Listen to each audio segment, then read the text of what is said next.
Muy buenas noches, bienvenidos todos a esta nueva sesión de estudio bíblico, la primera del 2023, abriendo nuestros estudios bíblicos de este año, hoy 10 de enero. Y hoy tenemos un estudio muy interesante que es sobre la fe. Vamos a hablar sobre la fe. Le voy a pedir a mi esposa Ana que nos dirija en oración para poner esta reunión de estudio bíblico en manos del Señor. Padre, te damos gracias, Señor, por este tiempo. Gracias porque nos permite, Señor, unirnos en diferentes naciones, Señor, pero a través de un medio, Señor. Gracias porque el día de hoy hemos citado, Señor, para poder edificar nuestro espíritu, Señor. Sé tú guiando la palabra del día de hoy, edifica nuestro corazón, edifica nuestra mente, nuestra alma, Señor, nuestro espíritu. Y quédate con nosotros, Señor, en el poderoso nombre de Cristo Jesús. Amén. Bueno, hoy vamos a hablar sobre la fe y tenemos un mensaje que se llama... Oh Dios, ¿qué me pasó aquí? Tenemos un mensaje que se llama precisamente así, como un grano de mostaza.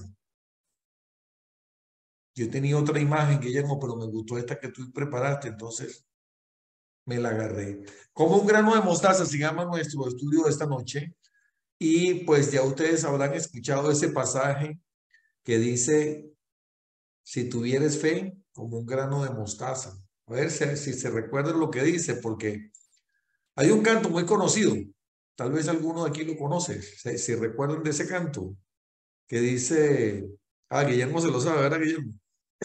Que dice, Nada más con decir, buenas noches, nada más con decir si tuviera fe, ya en mi cabeza está sonando ya toda está, la banda, la música, toda la totalmente. banda, pero en qué ritmo está sonando?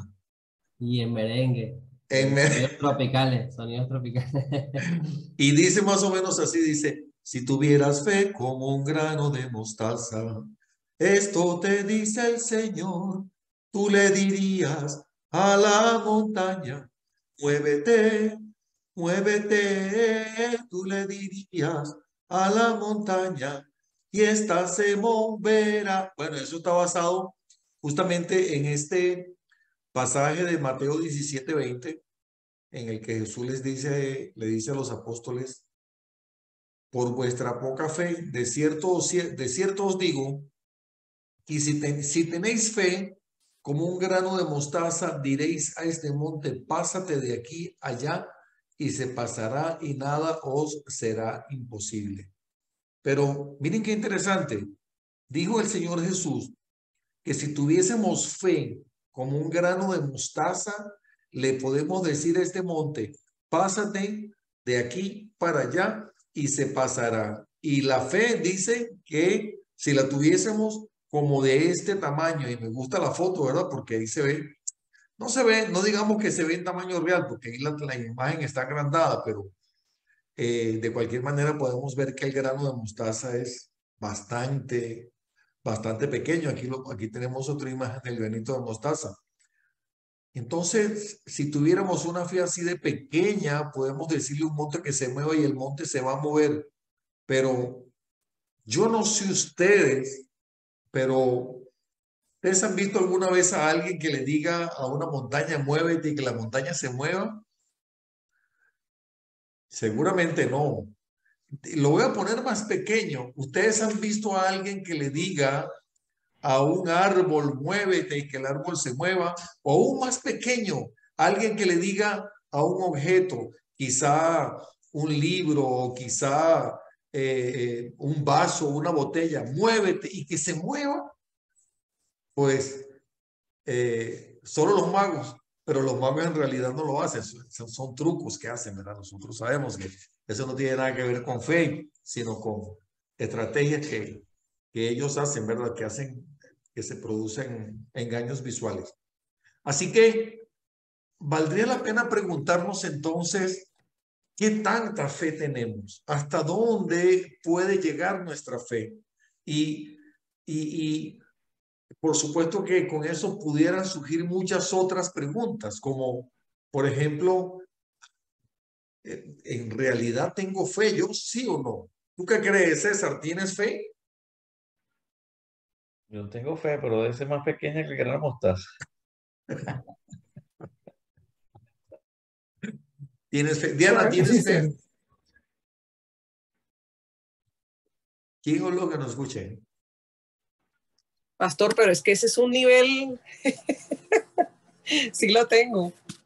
¿Sí tienes fe? Sí, pero que yo le diga acá a Monserrate, muévete. Monserrate, imagínate. Bueno, pero entonces, valdría la pena preguntarnos, ok, ¿realmente tenemos fe? Y luego también eh, nos podemos preguntar, ¿pero pudiera yo lograr tener más fe? Si pudiera yo alcanzar eso y valdría la pena y de pronto nos ponemos a pensar y, wow, ¿y qué pudiera yo lograr si yo tuviera más fe? ¿Qué tanto pudiera yo hacer? ¿Qué tantas cosas que con las que he estado soñando las podría alcanzar? Por favor, no digamos ganarse la lotería, ¿verdad?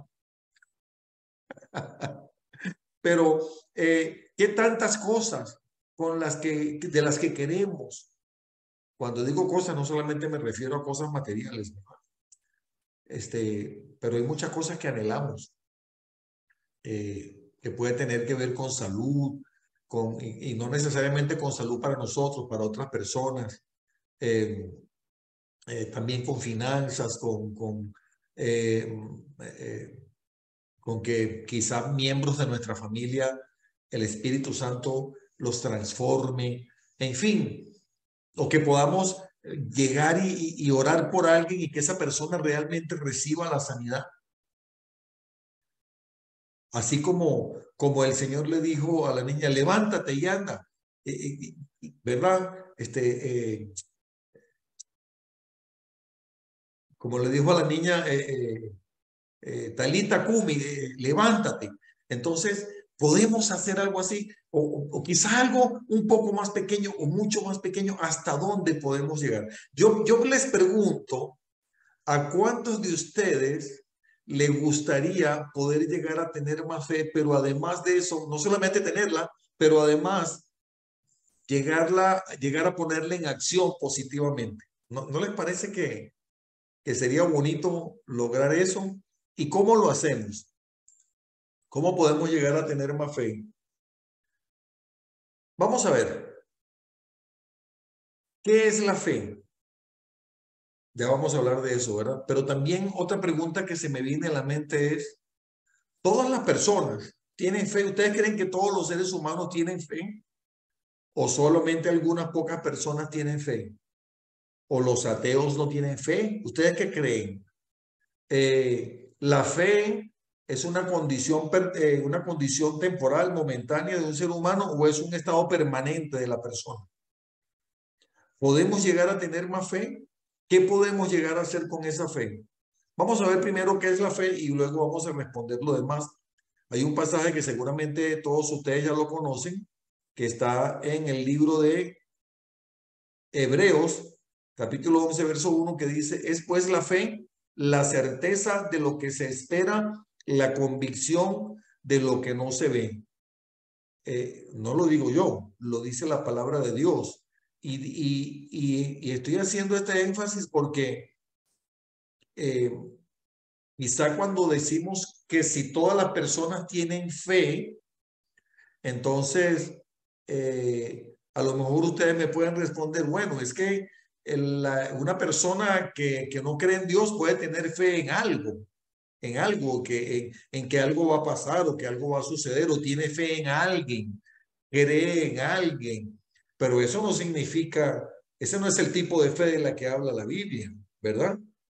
Pero la Biblia dice que la fe es la certeza de lo que se espera, la convicción de lo que no se ve.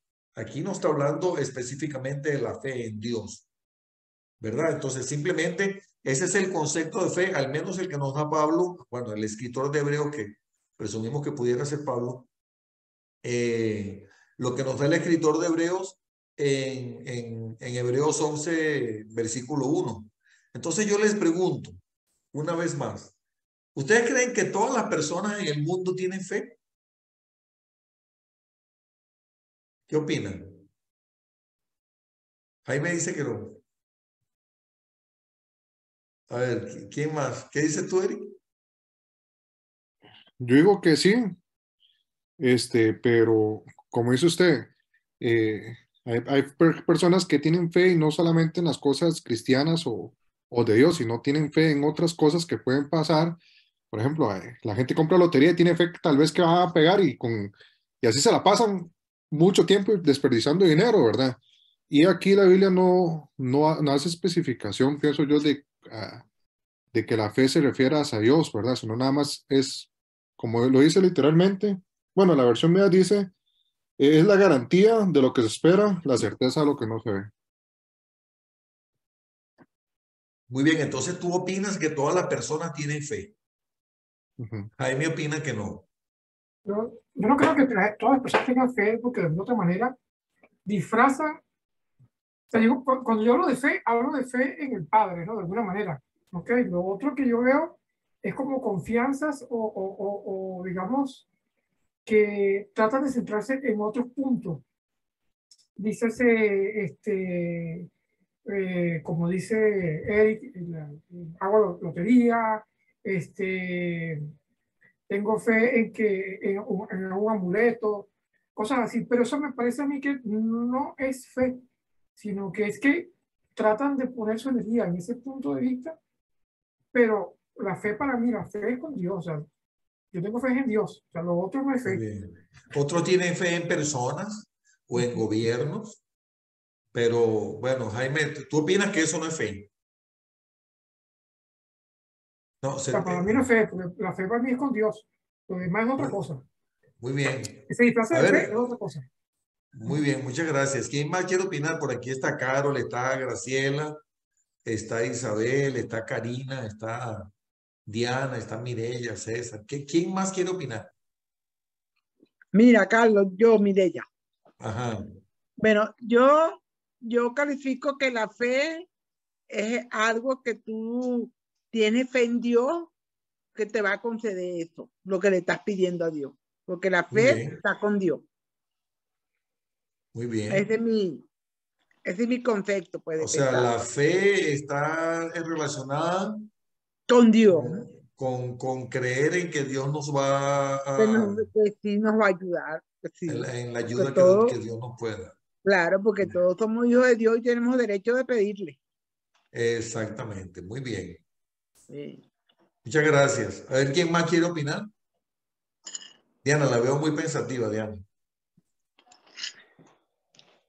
Bueno, es que hay mucha gente que dice que tiene fe hasta en una medicina, que le tiene fe a una hierbita, que le tiene fe a un santo, que le tiene fe digamos, a ciertos grupos, a ciertos políticos. Es porque yo he escuchado, yo tengo fe en tal cosa, pero eso en cierta forma se vuelve idolatría. No es una fe genuina, digamos, como la que tenemos nosotros en Dios. Me está gustando mucho ese enfoque que le estás dando, Diana, porque entonces la diferencia entre ese tipo de fe de la que estamos hablando de que tiene personas que no ponen su confianza en el Señor, sino en otras personas o en otras cosas o en otras entidades, por ponerle un nombre, ¿verdad? Entonces puede ser que esa fe varíe de acuerdo a las circunstancias, de acuerdo a los resultados. Es decir, si me funciona, te tengo fe. Si no me funciona, ya no te tengo fe, ¿verdad? Si el político me quedó bien, y si me está quedando bien, le tengo fe. Cuando me queda mal, ya no le tengo fe. Pero quizá la fe que tenemos nosotros en Dios, en Jehová, porque digo Dios con D mayúscula, ¿verdad? Es diferente. Entonces vendría la otra pregunta y es, ¿la fe es un estado temporal o es una condición permanente del ser humano? Debe ser algo permanente. Eso, Debe ser permanente. debería ser permanente. El problema Debería. Debería. La mayoría de las personas lo hacen condicional y creen en Dios por lo que Él es capaz de hacer, pero no por lo que Él es. No, es que la fe, yo digo más que la fe que debe ser permanente, es porque de alguna otra manera nosotros siempre le pedimos a Dios algo, pero también tenemos que tener en entendido, y por eso es que la fe abarca mucho más allá, tenemos que tener entendido que Dios tiene su perfecta voluntad. O Entonces, a veces yo le estoy pidiendo a Diosito, Diosito, tráeme una camioneta grandotota aquí, yo quiero mi camioneta para acá para el estacionamiento, pero Diosito dice, no te voy a dar la camioneta porque te vas a estrellar, te voy a dar un carrito para que vaya más despacito. Entonces, es otra cosa. Entonces, la fe es hacer, o sea, no es como decía Diana, que es condicionada, pero tengo fe a lo que me va a dar fruto. Pero aquí nosotros tenemos fe a lo que nos puede dar el fruto que queremos, pero vamos a estar confiados que el fruto que nos va a entregar, así no lo queremos, va a ser el mejor. Amén. Sí, correcto. Eso es parte de la fe. Es decir, la fe viene con eso, por decirlo de alguna manera. Y entonces, bueno, gracias a todos los que están respondiendo. Entonces, luego deberíamos preguntarnos, ¿podemos llegar a tener más fe? Y en caso que podamos llegar a tener más fe, ¿qué podemos hacer con esa fe? Vamos a ver qué nos dice la palabra. Ya dijimos que la fe es la certeza de lo que se espera y la convicción de lo que no se ve. Pero vendría otra pregunta interesantísima, que es, ¿en qué momento de la vida? Hola, Graciela, gusto verte.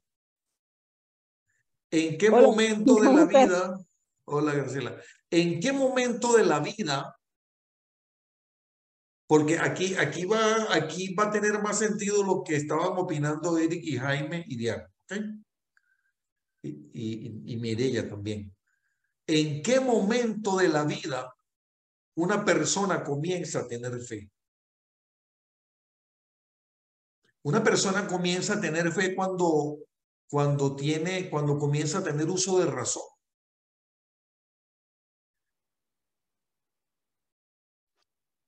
Cuando se le dio la semilla, cuando se le Cuando, habló. cuando se le habló. Ok. Ok. ¿Quién más quiere opinar? Una persona comienza a tener fe, dice Ana, cuando se le dio la semilla. De la Biblia dice que la fe es por el oír. O sea, Ah, muy bien. La fe viene por el por el oír. oír y el oír la palabra de Dios. Entonces, Ok. si no, no hay fe. Si no, no hay fe. ¿Qué dice Diana? Esa fe genuina es cuando de verdad hay un encuentro con Jesucristo y cuando vemos ese mover de Papá Dios en la vida de nosotros, esa fe se refuerza, se enraiza en nuestras vidas. Muy bien. Porque ella está sembrada hace tiempo, pero depende del corazón, ¿verdad? Te lo siembran y usted mira si de verdad florece esa semillita. Entonces no todos son tierra buena, tú sabes. Entonces, cuando hay ese encuentro genuino es que la persona de verdad lo hace de corazón. Esa fe crece cada día más, se mantiene. Pero me gusta mucho eso que estás diciendo, Diana, de que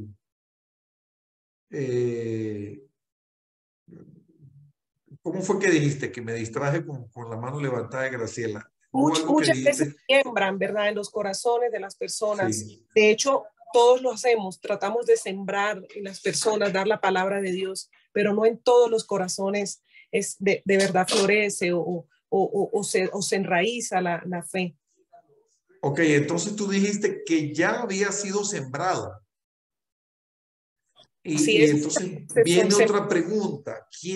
Cuando nosotros hablamos de fe, ¿verdad? Ahora ya aclarando que estamos hablando de fe en Dios, porque cuando decimos, el ser humano puede tener fe desde que nace o desde que tiene uso de razón, porque tiene confianza en sus padres. Sí, pero es que tiene confianza en sus padres porque los está viendo. ¿Sí me explico? Tiene confianza en un político porque lo está viendo hacer. Tiene confianza en una medicina porque la confianza, perdón, porque se tomó la medicina y le funcionó. Eso no es fe, eso es confianza, es diferente. ¿Sí me explico? Y entonces, ¿qué pasa? Que cuando deja de funcionar ya no le tienes fe. Eso no es fe, eso es confianza. Pero la palabra de Dios habla de la certeza de lo que se espera y la convicción de lo que no se ve. Porque si lo estamos viendo, entonces como que ya no es fe, ¿sí o no? Ya como que eso que la gente dice, yo le tengo fe. Entonces ya no es fe, es que le tiene confianza, que es diferente. Pero la fe va mucho más allá de la confianza.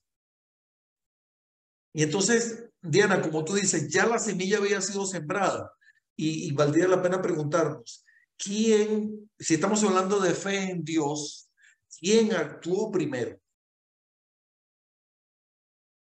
No sé si se entendió la pregunta. ¿Tú querías decir algo, Graciela? Sí, sí, es que, wow, está interesante. Sí estoy de acuerdo con que es una semilla que ya está dentro, solo que no está activada. Y se activa cuando hay la conexión con Dios. Ah, ya está dentro, pero no está activada. Vamos a dejar eso allí sobre la mesa para discutirlo ahorita, Graciela. Graciela, ¿tú me das permiso que te ponga de ejemplo? Póngalo, póngalo. Yo soy vivo ejemplo. No te vas a enojar conmigo. No, señor, no, señor. Yo soy un Bueno, milagro. ustedes saben que yo pasé años orando por esta pareja, ¿verdad? Y lo agradezco. Años orando por esta pareja para que se enamoraran, para que el Señor los atrajera, para que ellos recibieran al Señor. Y yo los invitaba y les hablaba.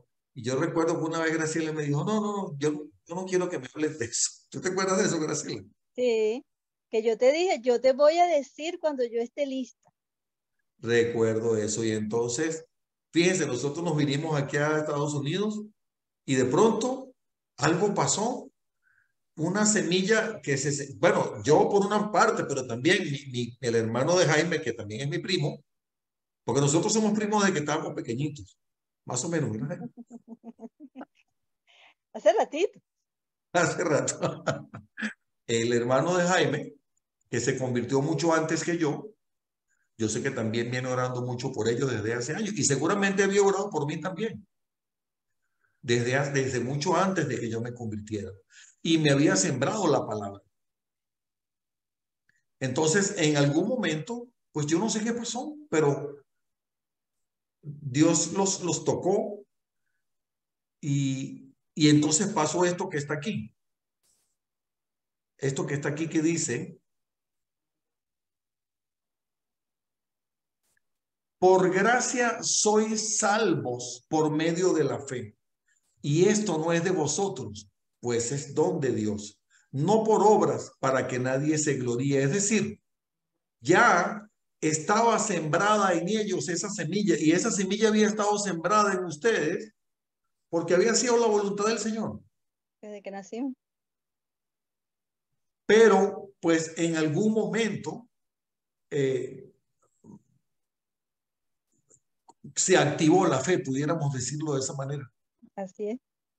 Después de tanto tiempo, a Dios sea la gloria, ¿verdad? Y gracias al Señor por su misericordia tan maravillosa. Y entonces dice la palabra que la fe es por gracia y no por obras para que nadie se gloríe. Es decir, lo que ustedes me han escuchado decir muchas veces, que ninguno de nosotros tiene fe por ser más inteligente que otro o por tener más estudios o por tener mejores amistades. ¿Verdad que no? Dice, lo voy a volver a poner aquí, que es un regalo, dice, es un don de Dios. Cuando decimos que es un don, es un regalo de Dios. La fe es un regalo que Dios nos da. Pero decía Karina que la fe viene por el oír. Muy interesante. ¿De qué manera una persona comienza a tener fe? Dice Romanos 10:14. ¿Cómo pues invocarán a aquel en el cual no han creído? ¿Y cómo creerán en aquel de quien no han oído? Ya Guillermo se está imaginando también la banda. Sí, ¿verdad, Guillermo? ¿Cómo pues invocarán a aquel en quien no han creído? ¿Y cómo creerán si no hay quien les predique? Cuán bellos son los pies de los que anuncian la paz. Alguien diría que como maestro bíblico soy muy buen cantante. un poquito desafinado. Entonces dice, ¿cómo pues invocarán a aquel en el cual no han oído? ¿Y cómo creerán en aquel de quien no han oído? Perdón, lo voy a repetir. ¿Cómo pues invocarán a aquel en el cual no han creído? Si no han creído en alguien, ¿cómo lo van a invocar? ¿Y cómo van a creer en ese alguien si no han oído hablar de ese alguien? ¿Y cómo van a oír de ese alguien si no hay quien les predique? Entonces tiene que haber alguien que predique la palabra. ¿Por qué? Dice, versículo 15, ¿y cómo predicarán si no fueran enviados? Como está escrito, cuán hermosos son los pies de los que anuncian la paz, de los que anuncian las buenas nuevas. Mas no todos obedecieron el evangelio. Pues Isaías dice, Señor, ¿quién ha creído nuestro anuncio? Así que la fe es por el oír y el oír por la palabra de Dios. Pero digo, ¿no han oído antes? Antes bien, por toda la tierra ha salido la voz de ellos y hasta los fines de la tierra sus palabras. Entonces, muchos han escuchado, pero no todos han creído. Recuerdo en el 2014, cuando estábamos estudiando ahí en el seminario en Costa Rica, estábamos estudiando consejería bíblica. Nunca se me va a olvidar esa clase, Ana, de aquel profesor que dijo que algunas corrientes teológicas sostienen que el llamado de Dios es algo irresistible, que no hay manera de que alguien se pueda resistir a ese llamado. Y quizá pueda haber algo allí un tanto misterioso que para nosotros es difícil de entender, ¿verdad? Porque dice Juan 3:16 que tanto amó Dios el mundo que dio a su Hijo unigénito para que todo aquel que en él crea no se pierda, mas tenga vida eterna. Y dice a todos los que le recibieron, Juan 1:8, a los que creen en su nombre les fue dado el privilegio de ser llamados hijos de Dios. Entonces, el sacrificio de Jesús, el pacto de la sangre de Cristo está para todos. Sin embargo, muchos lo han escuchado, pero no todos lo han recibido. ¿Por qué? Es la voluntad de Dios que unos lo reciban y otros no, o que unos lo reciban más temprano, otros más tarde. Yo creo que es un misterio que es un poquito, honestamente, difícil de descifrar. ¿Qué opinan ustedes? Bueno, entre lo que es escuchar y oír hay una diferencia, ¿no? Muchos oímos, pero cuando escuchamos es que vamos a recibir la palabra. Oímos es porque suena un sonido y sonó y nos llegó al oído y nos timbró, pero no es, significa que hemos escuchado. Por eso que la palabra ha sido a veces, y vamos al ejemplo de nosotros, oíamos, o sea, escuchábamos, pero no oíamos. Ahora sí oímos. Muy bien, Jaime. Y te voy a hacer una pregunta. Y Graciela, ¿ustedes creen que el llamamiento de Dios es irresistible? Sí. Pero no, sí. Sí, sí. Y siento que es incluso en mi opinión, no es que él quiera que unos lleguen más temprano y otros más tarde. En mi opinión, hay una preparación previa. Y Hay una cuando preparación previa. Entonces, sí, mi pregunta para ti sería, Graciela, ¿hubo un momento en que tú tomaste una decisión, aceptaste a Jesús en tu corazón como Señor y Salvador personal? sí, Pero ya venías sintiendo, dice la palabra, que el Señor nos atrae con hilos de amor. sí, ¿Tú venías sintiendo que Dios te venía atrayendo desde sí, hacía tiempo? pero pero me resistía. Uno lo escucha, Pero uno lo siente, pero no lo reconoce. llega un Sí. momento donde sí o sí. No Y puedes te hacer nada. resistías. Y cuando Sí. llega ese momento, tú dices, ¡ah, caramba! Mira dónde. Y empiezas a sacar Sí. cuentas hacia atrás y dices, cuando me sucedió esto, con esto, con esto, Ujú. ya sabemos por Siempre qué. he Como que estado. muchas cosas empiezan a tener sentido. Es como un rompecabezas. Empiezas Como Por a eso un que yo te saber digo completo. que es como una preparación. Una Hasta preparación. que ya, o sea, yo no, ya, como que en la universidad te graduaste, no puedes seguir en la universidad, ya te graduaste, tienes que salir. Así Entonces ya, es. Muy ya te bien. prepararon, ya, ahora sí. Muchas Venga para que gracias. usted haga cuál es el propósito que tiene que hacer. Me gustaría escuchar alguna otra opinión, algún otro testimonio de alguien cómo fue eso antes de convertirse, antes de aceptar a Jesús como Señor y Salvador. ¿Sentían el llamado? ¿Fue irresistible? Yo, ¿Alguien más quiere compartirlo? Pues en mi caso fue algo muy Karina. especial. Yo creo que el Señor me tomó desde muy pequeña, desde chica, desde que mi mamá me llevaba a la iglesia, que era iglesia católica, yo sentía, ¿verdad? Como era algo especial. Yo solo admiraba a Dios, no miraba lo que estaba alrededor de la iglesia, no me gustaba lo demás, solo me gustaba el Señor. Y era muy pequeña, tenía como 10 años, recuerdo. A los 15 años fue irresistible. Fue algo que me invitaron a un evento evangelístico y yo caí, pero así, pero de rodillas. O sea, yo creí en lo que vi. Yo fui a un evento evangelístico y vi milagros. Y el Señor me cautivó y a partir de ese momento yo siento que soy de Él. Y que siempre estuve con Él, a pesar de que no iba a una iglesia. Y a partir de ese momento, yo puedo decir que he caminado con el Señor hasta que te conocí, mi amor, mira qué romántico. A partir de ese momento nunca más me despegué de una iglesia y sí, fue algo irresistible. Yo no pude dejar de seguir en la fe, de buscarlo, de creer, de permanecer en su palabra. O sea, que Dios me usó para que hubiera una reconciliación. Que volviera a su casa, así contigo, que yo volviera Amén. a casa. Gloria a Dios. ¿Qué opinan César y Mili? Muy parecido, muy parecido. Cuando yo llegué aquí, a mí me llamaba la atención de muchos eventos, como yo se lo dije en esa entrevista que tuvimos, y muchos autores que yo leía que referían mucho a la Biblia. Y yo estudié en un colegio católico y siempre iba, o sea, era frecuente de la iglesia, pero como dice, estaba ahí, pero no se había activado, como dice.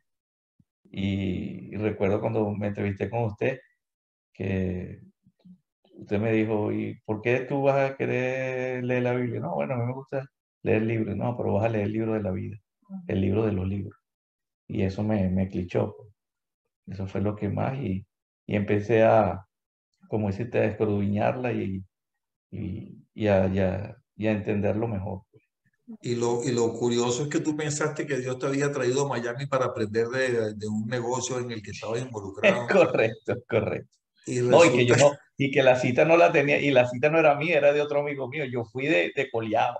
tú viniste de coleado a la cita y resulta que era que Dios te estaba preparando ahí Sí, para sí, algo. sí. Él me dijo, mira, te dejo en el hotel o me acompaña que tengo una cita ahí con un señor que más o menos y que sabe de Biblia. Y yo le dije, no vale, yo te acompaño. Qué gracioso. Y lo gracioso fue que él fue el que propuso Sí, que hiciéramos el estudio bíblico online. sí, sí, sí. O sea, por la propuesta de él es que estamos aquí desde hace ya casi 5 años. Correcto, correcto. O Y sea, resulta, César, Dios te usó para ese momento. Ya te tenía escogido para que le crearas la semilla a Carlos, que no era No, correcto. era O sea, de online. ese, César, y de ese tú amigo puedes que le decir está, que tú eres fundador de este grupo, César. sí, y de ese amigo que está hablando, ese fue el propósito. O sea, Dios lo usó a él para eso. Exactamente. Amén, amén. Bueno, qué bonito, ¿verdad? Entonces, luego vienen otras preguntas interesantes, como por ejemplo, ¿podemos hacer nosotros que esa fe sea más grande? ¿Podemos nosotros, y cómo podemos poner nosotros esa fe en acción? ¿Qué creen ustedes que pudiéramos hacer nosotros para tener más fe? Saben, la palabra dice en Primera de Pedro 2:9 que nosotros somos real sacerdocio, nación santa, pueblo escogido por Dios, pero quiero sacar de ese versículo que nosotros somos real sacerdocio. ¿Quiénes somos real sacerdocio? Somos real sacerdocio aquellos que hemos sido, que hemos recibido a Jesús como Señor y Salvador, porque dice real sacerdocio, nación santa, pueblo escogido por Dios. Porque cuando aceptamos a Cristo, el Señor nos regaló el maravilloso privilegio de que podamos ser llamados hijos de Dios. Y lo podemos decir con plena certeza. Soy un hijo de Dios porque recibí a Cristo en mi corazón. porque ahora soy parte de la familia de Dios, porque soy parte del pacto de la sangre de Cristo. Y tengo la seguridad de que Dios me ama. Pero ahí involucrado, es decir, con esa identidad y con esa pertenencia también hay una responsabilidad. Y esa responsabilidad es que nosotros somos real sacerdocio. ¿Qué significa real? De la realeza. Somos sacerdocio de la realeza de Cristo. Pero, a ver, Eric, ¿qué hace un sacerdote? ¿Cuál es la función de un sacerdote? ¿O cuáles son las funciones? O quizá la más importante. ¿Qué opinas, Eric? ¿Será que Eric me está oyendo? Parece que no.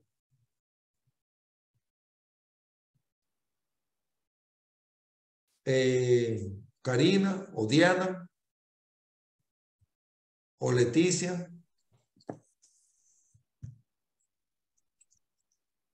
¿Qué hace un sacerdote?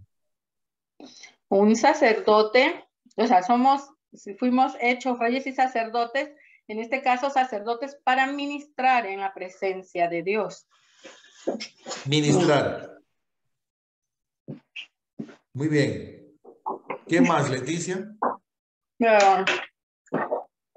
En este caso también adorar, porque tenemos que en esto nosotros mismos o incluso llevar a nuestra familia a la presencia de Dios. Esto me hace recordar como lo que en su momento hacía Aarón, que se ponía también por el pueblo, porque antes no había, ahora sí, todavía nada más era como que la sombra de lo que había de venir, que era nuestro Señor Jesucristo. Muy bien.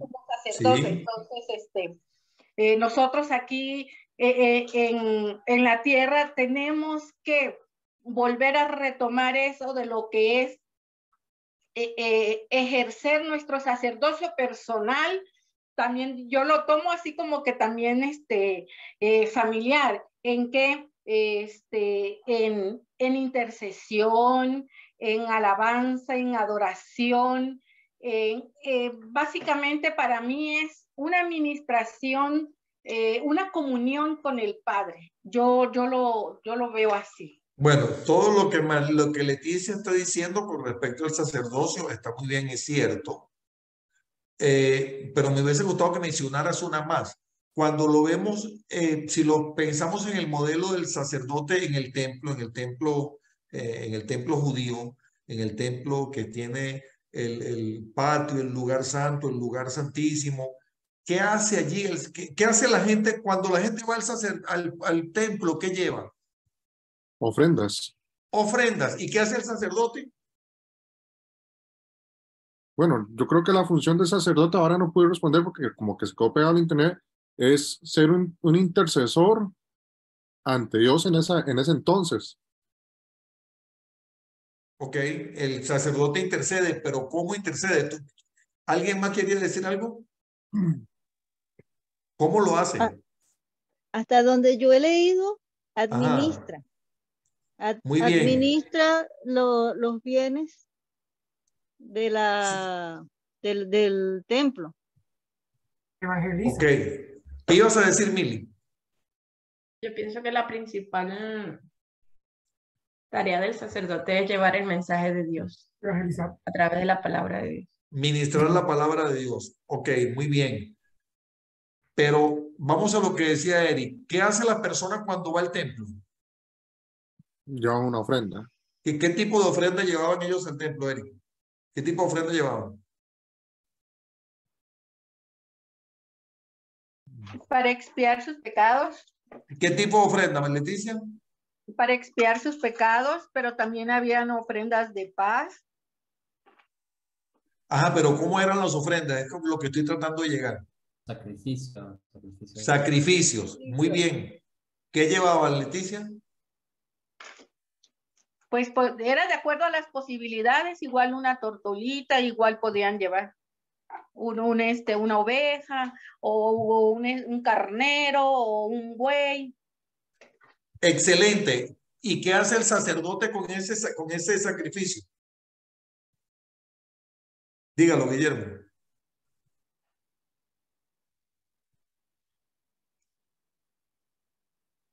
¿Qué hace el sacerdote con ese sacrificio? Rociaba la sangre del altar. El sacerdote presenta el sacrificio del Señor. ¿Sí me explico?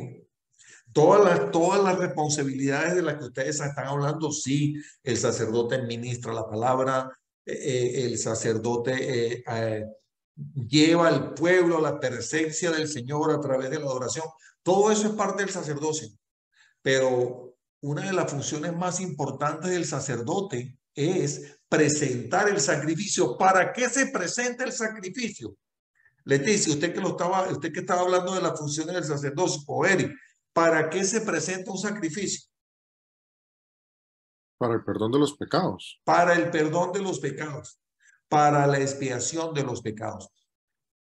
Sin embargo, Jesús murió por nosotros y se presentó como un sacrificio único, suficiente. Ya no necesitamos sacrificar más animales.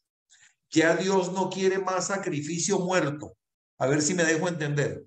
En el templo, esos animales se mataban, se derramaba la sangre, se presentaba había un acto allí, se presentaba ese sacrificio, todo un protocolo para presentar ese sacrificio ante el Señor. Pero nosotros no necesitamos llevar sacrificio muerto ante Dios, ¿verdad? Y me gusta mucho una palabra que, por cierto, la he enseñado muchas veces, pero la escuché el domingo y me ministró mucho, que está en Primera de Juan, que dice, ¿se acuerdan ustedes que hemos hablado de esto, ustedes, Serdiana? Que dice, hermano, yo deseo que tengas salud y que sea prosperado en todas las cosas, así como prospera tu alma. Entonces, prosperas en el alma, eso quiere decir que estás creciendo espiritualmente, ¿verdad? Y luego con la prosperidad espiritual, entonces viene la bendición en todo, la salud, la prosperidad financiera, la salud en todas las áreas. Entonces es cuando crecemos espiritualmente, cuando prospera el alma, es como que eso trae un bienestar y es como una forma que estamos poniendo nosotros, esa fe en acción. ¿Sí me estoy dejando entender? La estamos activando ¿a qué? Ponemos la fe a qué, a trabajar a favor nuestro. ¿Sí me dejo entender? ¿Les parece interesante? Suena bonito. Ponemos la fe a trabajar a favor nuestro, pero ¿cómo crecemos espiritualmente? ¿Cómo podemos nosotros prosperar en el alma? ¿Cómo podemos prosperar? Y ya ustedes saben la respuesta y es muy sencillo, porque dice la palabra que, bueno, lo acabamos de leer, la fe viene por el oír y el oír por la palabra de Dios. Y no se trata de escuchar la palabra un día, aceptaste a Cristo y ya, ahí se acabó todo. Ah, bueno, ya yo me convertí y ahora ya yo hago lo que yo quiera, yo vivo mi vida sin problemas, sin preocupación, porque yo soy salvo. No, porque dice la palabra, por gracia, dice la palabra, como que la fe viene por el oír y el oír por la palabra de Dios. Y eso es algo constante, permanentemente. El estar escuchando la palabra de Dios es escucharla, pero además es ponerla en práctica. Hoy escuché un predicador, por cierto, te lo recomiendo muchísimo, porque saben, ahora hay mucha gente predicando un evangelio muy a la conveniencia. Y escuché un predicador que lo estoy siguiendo, me gusta mucho, se llama Paul Washer. Predica en inglés, pero siempre sale la traducción allí. Y decía Paul Washer que cuando lleguemos el día del juicio no nos van a juzgar porque tengamos un ministerio muy grande o porque tengamos muchos seguidores en las redes sociales o por nuestros logros en la tierra. No, nos van a juzgar por nuestra relación con Cristo, por qué tanto nos parecemos a Cristo, por qué tanto somos nosotros prosperados espiritualmente. Por eso es que nos van a buscar. Todo lo demás no tiene importancia, todo lo demás se queda aquí. Pero cuando somos prosperados espiritualmente, la prosperidad en todas las demás cosas viene por añadidura. Entonces, la prosperidad espiritual va a venir por dos cosas. Una, por escuchar la palabra, y dos, por poner en práctica la palabra, por parecernos más al Señor. por esforzarnos más en ser como Él quiere que seamos. Dice Romanos 12:1, y esto yo no sé cuántas veces he repetido esto en este grupo de estudio bíblico, y lo vuelvo a decir una vez más. Aquí estamos listos ya, Guillermo, excelente. Ya sé que tienes la guitarra en la mano. Y dice Romanos 12:1, yo creo que Guillermo nos tiene una sorpresa por ahí. Dice Romanos 12:1, por lo tanto, hermanos, os ruego por las misericordias de Dios que presentéis vuestros cuerpos como un sacrificio vivo y santo, y que ese sea vuestro verdadero culto. En la medida en que nosotros tenemos la capacidad, póngame atención a lo que le estoy diciendo, que es importantísimo. Cuando tenemos nosotros esa voluntad, esa capacidad de ejercer el sacerdocio, presentando un sacrificio al Señor, pero no un sacrificio muerto, un sacrificio vivo, que es nuestro propio cuerpo, renunciando a nuestro propio yo, renunciando a los deseos de la carne, y tratando nosotros de que nosotros podamos menguar para que Cristo pueda crecer en nosotros. Entonces, si tenemos esa disposición de presentar ese sacrificio vivo, nosotros estamos ejerciendo el verdadero sacerdocio. Porque sí, qué bonito hablar de la palabra de Dios. Debemos hacerlo, debemos predicar la palabra, pero debemos poner en práctica la palabra. Y poner en práctica la palabra de Dios es ser agradable a Dios. Y el culto, todo eso que mencionaba Leticia, de adorar al Señor, de ministrar la palabra, me la ministro a mí mismo y adoro al Señor. Yo como presentando mi cuerpo, cuando dice tu cuerpo, está hablando de tu cuerpo de carne y hueso, que lo presentes a Dios como un sacrificio vivo y santo. Repítame, escúchame lo que te estoy diciendo, que presentes tu cuerpo como un sacrificio vivo y santo, Leticia, y que ese sea tu culto racional. En otras versiones dice que ese sea, hermanos, su culto verdadero. Eso es lo que realmente el Señor quiere de nosotros. Y cuando nosotros tenemos esa disposición de presentar día a día nuestros cuerpos como un sacrificio vivo y santo, óigame, dice la palabra de Dios, hermano, deseo que tengas salud y que seas prosperado en todas las cosas, así como prospera tu alma. Y vuelvo a Romanos, dice, presenta tu cuerpo como un sacrificio vivo y santo para que puedas comprobar cuál sea la buena voluntad de Dios. Uy, qué tremendo. ¿Qué más? Agradable y perfecto. ¿Amén? ¿Se puede tener más fe? Sí se puede tener más fe. La fe viene por el oír por la palabra de Dios, dice la palabra en Romanos. Pero no solamente oírla, ponerla en práctica, presentándonos diariamente al Señor. Que nosotros, reitero, podamos menguar para que el Señor pueda diariamente crecer en nosotros y que seamos prosperados espiritualmente, que es la prosperidad que realmente nos debería interesar. Y reitero, todo lo demás va a venir por añadidura. Esa palabra que le gusta mucho a Ana, ¿te acuerdas, Ana?